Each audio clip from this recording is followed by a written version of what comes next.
Hi, welcome to CSR centre. CSR online training Kannada ಚಾನೆಲ್ಗೆ ನಿಮ್ಮೆಲ್ಲರಿಗೂ ಸ್ವಾಗತ. ನೀವಿನ್ನ ನಮ್ಮ ಚಾನೆಲ್ ಅನ್ನು ಸಬ್ಸ್ಕ್ರೈಬ್ ಮಾಡಿಲ್ಲ ಅಂದ್ರೆ ಪ್ಲೀಸ್ ಸಬ್ಸ್ಕ್ರೈಬ್ ಮಾಡಿ ಮತ್ತು ಬೆಲ್ ಐಕಾನ್ ಅನ್ನು ಕ್ಲಿಕ್ ಮಾಡಿ.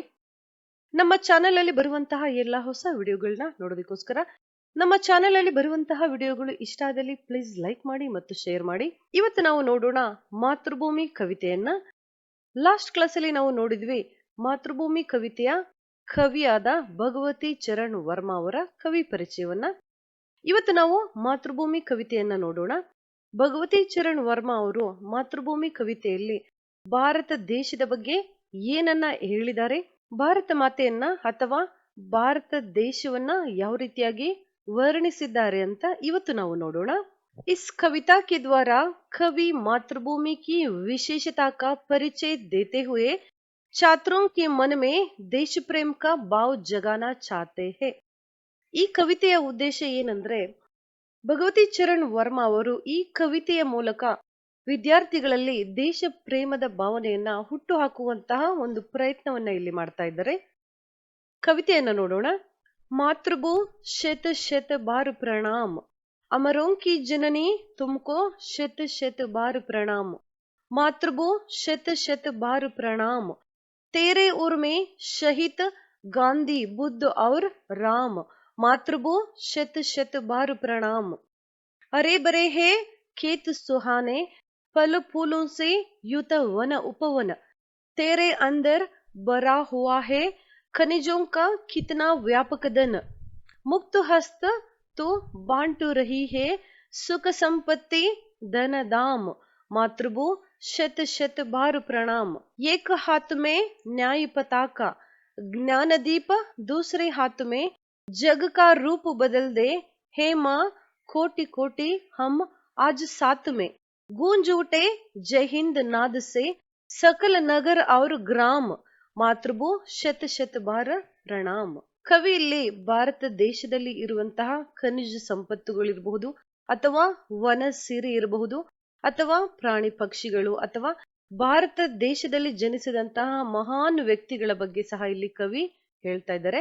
ಮಾತೃಭೂ ಶತ ಶತ ಬಾರ್ ಪ್ರಣಾಮ್. ಮಾತೃಭೂಮಿಗೆ ನೂರಾರು ಬಾರಿ ಇಲ್ಲಿ ಪ್ರಣಾಮವನ್ನ ಮಾಡ್ತಾ ಇದ್ದಾರೆ ಕವಿ.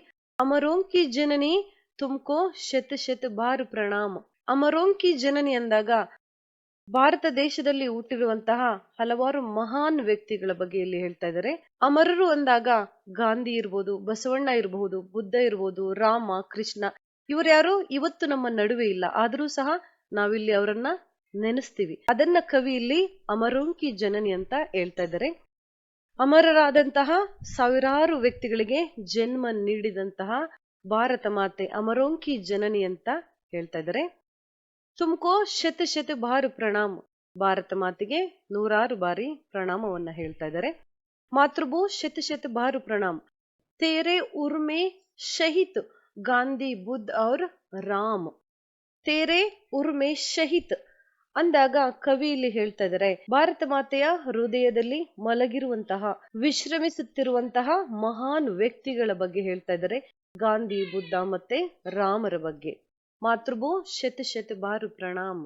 ಮಾತೃಭೂಮಿಗೆಯಲ್ಲಿ ಕವಿ ಪ್ರಣಾಮವನ್ನ ಮಾಡ್ತಾ ಇದ್ದಾರೆ. ಹರೇ ಬರೇ ಹೇ ಕೇತು ಸುಹಾನೆ. ಹರೇ ಬರೇ ಹೇ ಕೇತು ಸುಹಾನೆ ಅಂದಾಗ ಹೊಲ ಗದ್ದೆಗಳು ಹಸಿರಿನಿಂದ ಕಂಗೊಳಿಸುತ್ತಾ ಇದೆ ಅಂತ ಕವಿ ಇಲ್ಲಿ ಹೇಳ್ತಾ ಇದ್ದಾರೆ. ಫಲಪೂಲೋನ್ಸೆ ಯುತ ವನ ಉಪವನ. ತೋಟಗಳು, ಕಾಡುಗಳು, ಹಣ್ಣಿನ ಮರಗಳು, ಹಣ್ಣು ಹೂವುಗಳಿಂದ ಕೂಡಿ ಕಂಗೊಳಿಸುತ್ತಾ ಇದೆ ಅಂತ ಇಲ್ಲಿ ಕವಿ ಹೇಳ್ತಾ ಇದ್ದಾರೆ. तेरे अंदर भरा हुआ है खनिजों का कितना व्यापक धन. तेरे अंदर भरा हुआ है ಅಂದಾಗ ನಾವಿಲ್ಲಿ ಭಾರತೀಯ ಮಾತೆಯ ಒಡಲಿನಲ್ಲಿ ಇರುವಂತಹ ಖನಿಜ ಸಂಪತ್ತುಗಳ ಬಗ್ಗೆ ಕವಿಯಲ್ಲಿ ಹೇಳ್ತಾ ಇದ್ದಾರೆ. ಭಾರತ ದೇಶದಲ್ಲಿ ಸಿಗುವಂತಹ ಹಲವಾರು ಖನಿಜ ಸಂಪತ್ತುಗಳ ಬಗ್ಗೆ ಕವಿ ಹೇಳ್ತಾ, ಎಷ್ಟೊಂದು ಖನಿಜ ಸಂಪತ್ತುಗಳನ್ನ ಭಾರತ ಮಾತೆ ಮುಕ್ತ ಹಸ್ತದಿಂದ ಎಲ್ಲರಿಗೂ ನೀಡುತ್ತಾ ಇದ್ದಾಳೆ ಅಂತ ಕವಿಯಲ್ಲಿ ಹೇಳ್ತಾ ಇದ್ದಾರೆ. ಸುಖ ಸಂಪತ್ತಿ ಧನ ಧಾಮ್. ಮಾತೃಭೂ ಶತ ಶತ ಬಾರ್ ಪ್ರಣಾಮ್. ಭಾರತ ದೇಶದಲ್ಲಿ ವಾಸಿಸುವಂತಹ ಎಲ್ಲರಿಗೂ ಸಹ ಸುಖ ಸಂಪತ್ತಿ, ಧನಧಾನ್ಯವನ್ನ ಕೊಟ್ಟು ಕಾಪಾಡ್ತಾ ಇರುವಂತಹ ಭಾರತ ಮಾತೆಗೆ ಕವಿ ಇಲ್ಲಿ ಪ್ರಣಾಮವನ್ನ ಮಾಡ್ತಾ ಇದ್ದಾರೆ. ಏಕ ಹಾತ್ ಮೇ ನ್ಯಾಯ ಪತಾಕ, ಜ್ಞಾನದೀಪ ದೂಸರೆ ಹಾತ್ ಮೇ. ಭಾರತ ಮಾತೆಯ ವರ್ಣನೆಯನ್ನ ಕವಿ ಇಲ್ಲಿ ಮಾಡ್ತಾ ಹೇಳ್ತಾ ಇದ್ದಾರೆ. ಒಂದು ಕೈಯಲ್ಲಿ ನ್ಯಾಯದ ಧ್ವಜವನ್ನ ಹಿಡಿದಿರುವಂತಹ ಭಾರತ ಮಾತೆ, ಇನ್ನೊಂದು ಕೈಯಲ್ಲಿ ಜ್ಞಾನದ ದೀಪವನ್ನ ಹಿಡಿದಿದ್ದಾಳೆ ಭಾರತ ಮಾತೆ ಅಂತ ಕವಿ ಇಲ್ಲಿ ಹೇಳ್ತಾ ಇದ್ದಾರೆ. ಜಗಕ ರೂಪ ಬದಲ್ದೆ ಹೇ ಮಾ, ಜಗತ್ತಿನ ರೂಪವನ್ನ ಬದಲಾಯಿಸುವಂತ ಕವಿ ಇಲ್ಲಿ ಹೇಳ್ತಾ ಇದ್ದಾರೆ. ಎಲ್ಲರಿಗೂ ಸಹ ಜ್ಞಾನವನ್ನು ಕೊಟ್ಟು ಕಾಪಾಡು, ಎಲ್ಲರಿಗೂ ಸುಖ ಸಂಪತ್ತನ್ನ ಕೊಟ್ಟು ಕಾಪಾಡು ಅಂತ ಕವಿ ಇಲ್ಲಿ ಹೇಳ್ತಾ ಇದ್ದಾರೆ. ಜಗಕ ರೂಪ ಬದಲ್ದೆ ಹೇಮ, ಕೋಟಿ ಕೋಟಿ ಹಮ್ ಆಜು ಸಾತ್ ಮೇ, ಜಗದ ರೂಪವನ್ನ ಒಂದು ಬದಲಾಯಿಸು ತಾಯಿ. ಇವತ್ತು ನಾವೆಲ್ಲ ಭಾರತೀಯರು, ಕೋಟಿ ಕೋಟಿ ಭಾರತೀಯರು ನಾವೆಲ್ಲ ಒಟ್ಟಿಗೆ ಇದ್ದೇವೆ, ಒಟ್ಟಿಗೆ ಇರುವಂತೆ ಮಾಡುವಂತ ಕವಿ ಇಲ್ಲಿ ಮಾತೃಭೂಮಿಗೆ ಕೇಳ್ಕೊಳ್ತಾ ಇದ್ದಾರೆ, ಪ್ರಣಾಮವನ್ನ ಮಾಡ್ತಾ ಇದ್ದಾರೆ. ಗೂಂಜೂಟೆ ಜೈ ಹಿಂದ್ ನಾದಸೆ ಸಕಲ ನಗರ ಔರ್ ಗ್ರಾಮ. ಭಾರತ ದೇಶದಲ್ಲಿ ನಗರ ಇರಬಹುದು, ಹಳ್ಳಿ ಇರಬಹುದು, ಅಥವಾ ಯಾವುದೇ ಒಂದು ಗ್ರಾಮದಲ್ಲಿ ಜೈ ಹಿಂದ್ ಅನ್ನುವಂತಹ ಒಂದು ನಾದ ಮೊಳಗಬೇಕು. ಒಂದು ಜೈ ಹಿಂದ್ ಜೈ ಭಾರತ ಅನ್ನುವಂತಹ ಒಂದು ಧ್ವನಿ ಇಲ್ಲಿ ಕೇಳಿಸ್ಬೇಕು ಭಾರತ ಮಾತೆ. ಆ ರೀತಿಯಾಗಿ ನಮಗೆ ಆಶೀರ್ವಾದವನ್ನ ಮಾಡು ಅಂತೇಳಿ ಕವಿ ಇಲ್ಲಿ ಭಾರತ ಮಾತೆಯಲ್ಲಿ ಪ್ರಣಾಮವನ್ನ ಮಾಡ್ತಾ ಇದ್ದಾರೆ. ಮಾತೃಭೂ ಶತ ಶತ ಬಾರು ಪ್ರಣಾಮ. ಭಾರತಾಂಬೆಗೆ, ಭಾರತ ಮಾತೆಗೆ ಕವಿ ಇಲ್ಲಿ ನೂರಾರು ಬಾರಿ ಪ್ರಣಾಮವನ್ನ ಮಾಡ್ತಾ ಇದ್ದಾರೆ. ಕವಿ ಭಗವತಿ ಚರಣ್ ವರ್ಮಾ ಅವರು ಮಾತೃಭೂಮಿ ಕವಿತೆಯ ಮೂಲಕ ವಿದ್ಯಾರ್ಥಿಗಳಿಗೆ ಕೊಡುವಂತಹ ಒಂದು ಸಂದೇಶ ಏನು ಅಂತ ನಾವಿಲ್ಲಿ ನೋಡೋದಾದ್ರೆ, ಕವಿಯಲ್ಲಿ ಮಾತೃಭೂಮಿ ಪದ್ಯದಲ್ಲಿ ವಿದ್ಯಾರ್ಥಿಗಳಿಗೆ ದೇಶ ಪ್ರೇಮವನ್ನು ಬೆಳೆಸುವಂತಹ ಒಂದು ಪ್ರಯತ್ನವನ್ನ ಇಲ್ಲಿ ಮಾಡಿದ್ದಾರೆ. ಇವತ್ತು ನಾವು ನೋಡಿದ್ವಿ ಭಗವತಿ ಚರಣ್ ವರ್ಮಾ ಅವರು ಮಾತೃಭೂಮಿ ಕವಿತೆಯಲ್ಲಿ ಭಾರತ ಮಾತೆಯ ವರ್ಣನೆಯನ್ನ ಯಾವ ರೀತಿಯಾಗಿ ಮಾಡಿದ್ದಾರೆ ಮತ್ತು ವಿದ್ಯಾರ್ಥಿಗಳಲ್ಲಿ ದೇಶ ಪ್ರೇಮದ ಒಂದು ಭಾವನೆಯನ್ನ ಹುಟ್ಟಿಸುವಂತಹ ಒಂದು ಪ್ರಯತ್ನವನ್ನ ಯಾವ ರೀತಿಯಾಗಿ ಮಾಡಿದ್ದಾರೆ ಅಂತ ನೆಕ್ಸ್ಟ್ ಕ್ಲಾಸ್ ಅಲ್ಲಿ ನಾವು ಮಾತೃಭೂಮಿ ಕವಿತೆಯ ಪ್ರಶ್ನೋತ್ತರಗಳನ್ನ ನೋಡೋಣ.